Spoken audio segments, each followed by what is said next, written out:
Salut tout le monde. Nous allons parler des dimensions standards d'une salle à manger.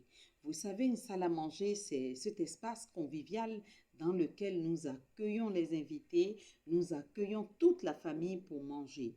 Nous venons nous restaurer dans cet espace-là. Il faut que cet espace soit bien aménagé. L'un des critères d'aménagement pour se sentir à l'aise lors du repas dans une salle à manger, c'est de pouvoir respecter certaines dimensions. Et ces dimensions sont très simples à trouver. D'abord, il faut connaître le nombre de personnes que vous accueillez régulièrement à table. Si à partir de là, vous déterminez la taille de la table, parce que c'est la taille de la table qui va faire que vous allez pouvoir, lors de votre rénovation ou de la construction, pouvoir donner aussi du volume à votre salle à manger. Il faut qu'elle soit un peu spacieuse. Les dimensions standards d'une salle à manger varient entre 12 à 20 mètres carrés pour les petites salles à manger et pour les plus grandes, elles montent jusqu'à 40 mètres carrés. Les dimensions pour les couloirs de circulation, quand vous avez installé la table, vous avez installé les chaises, vous devez pouvoir circuler autour de la table. Donc, vous allez pouvoir prévoir entre 90 à 110 cm. Entre 90 cm à 110 cm quand les chaises sont rangées.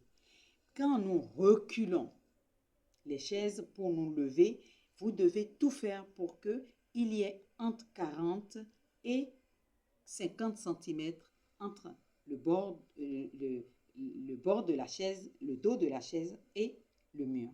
OK? Quand vous avez retiré la chaise pour vous lever de table, vous devez avoir entre 40 et 50 cm entre le mur ou le premier meuble qui est derrière la chaise. 50-40 cm. Ne l'oubliez pas. OK? Sans le recul, 90-110 cm. Ça va vous permettre de ne pas vous marcher dessus. Par rapport à la luminosité, on ne peut pas placer une salle à manger sans parler de la luminosité. Donc, la lumière est très importante. Et l'apport de lumière dans une salle à manger pour rester tendance est de placer des suspensions. Donc, la suspension va descendre jusqu'à 60 cm. Il ne faudrait pas qu'elle soit plus haute. Il ne faudrait pas qu'elle soit plus bas. OK? Ça descend à 60 cm du plateau au haut de la table. Donc, le bord bas de la suspension, entre le bord de la suspension et la table, vous devez avoir 60 cm. Ça, respectez ça rigoureusement. Vous verrez, ça va donner le bel effet que nous voyons dans les magazines. Voilà, c'était un peu ma participation à la rénovation de votre maison.